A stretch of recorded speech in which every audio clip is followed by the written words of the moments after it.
Kerala state service pensioners union Alappuzha ജില്ലാ സമ്മേളനം April 8, 9, 10 തീയതികളിൽ കായംകുളത്ത് നടക്കും. ഇതിന്റെ സംഘാടക സമിതി രൂപീകരിച്ചു. യോഗം സംസ്ഥാന പ്രസിഡന്റ് എൻ സദാശിവൻ നായർ ഉദ്ഘാടനം ചെയ്തു. Kerala state service pensioners union Alappuzha ജില്ലാ സമ്മേളനം ഏപ്രിൽ 8 മുതൽ 10 വരെ കായംകുളത്ത് നടക്കും. ഇതിന്റെ ഭാഗമായി സ്വാഗത സംഘം രൂപീകരിച്ചു. കായംകുളം SNDP യൂണിയൻ ഹാളിലാണ് സ്വാഗത സംഘ രൂപീകരണ യോഗം നടത്തിയത്. സംസ്ഥാന പ്രസിഡന്റ് എൻ സദാശിവൻ നായർ ഉദ്ഘാടനം ചെയ്തു. ജില്ലാ പ്രസിഡന്റ് പി പ്രസാദ് അധ്യക്ഷത വഹിച്ചു. K Somanathapillai, NS Mullassery, Mohanan Unnithan, KK Sreeghosh, A Chellappan തുടങ്ങിയവർ പങ്കെടുത്തു. 1961 മുതലുള്ള സർവീസ് സംഘടനാ രംഗത്തെ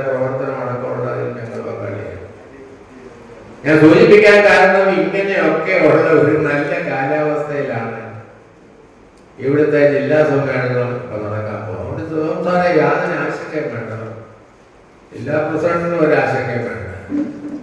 നല്ല പെൺകുട്ടിക്കന്മാരെ കുർപ്പിയേട്ടനൊക്കെ ആണെങ്കിൽ ചെറുപ്പകാലത്ത് ഉണ്ടായിരുന്ന സാഹസ പ്രവർത്തനങ്ങളിലൊക്കെ ഒന്ന് ഞാൻ കടന്നുപോയി സംസാരിക്കാൻ ആഗ്രഹിക്കുന്നു. അപ്പൊ അങ്ങനെ ഏതായിരുന്നാലും ശരി, സാമ്പത്തികമായ രംഗത്ത് നിങ്ങൾക്കൊരു ബുദ്ധിമുട്ടുണ്ടാകുമെന്ന് എനിക്ക് തോന്നുന്നു. കർമ്മശേഷിയും നമ്മുടെ ജീവസാറിനെ പോലെയുള്ള തെങ്കീരികളൊക്കെ വിട്ടിരിപ്പുണ്ട്. അല്ല, അദ്ദേഹം മാത്രമല്ല, എനിക്കറിയാം ഇവിടുത്തെ കക്ഷികളെ മൊക്കെ എനിക്കറിയാം. ഞാനിവിടെ ഈ കായംകുളത്തൊക്കെ ആരോഗ്യം ഉണ്ടായിരുന്ന കാലഘട്ടത്തിൽ ഓടിച്ചാടി നടന്നതാണ്. അപ്പൊ ഈ ആളിന്റെ കാര്യമൊക്കെ ഡ്രൈവർ പറഞ്ഞ് ഗൂഗിൾ ഉണ്ടായിരുന്നു. ഞാൻ പറഞ്ഞ ഓടാനൊക്കെ പാടുന്നു, ഞാൻ ഓടിച്ചാടി നടന്ന ഈ പ്രദേശത്ത് ഗൂഗിൾ കണ്ണടച്ച് വേണമെങ്കിൽ വരാൻ പറ്റും.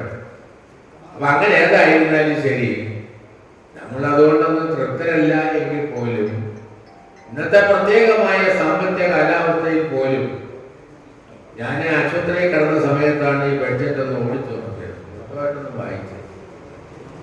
അതിനകത്ത് ഏറ്റവും കൂടുതൽ പ്രയോറിറ്റി കൊടുത്ത ഒരു വിഭാഗം നമ്മുടെ പെൻഷൻകാരും ഒരു പരിധിയോളം ജീവനക്കാരുമാണ് എന്ന് ഞാൻ പറയാനായി.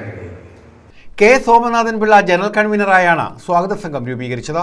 News bureau, Kayamkulam.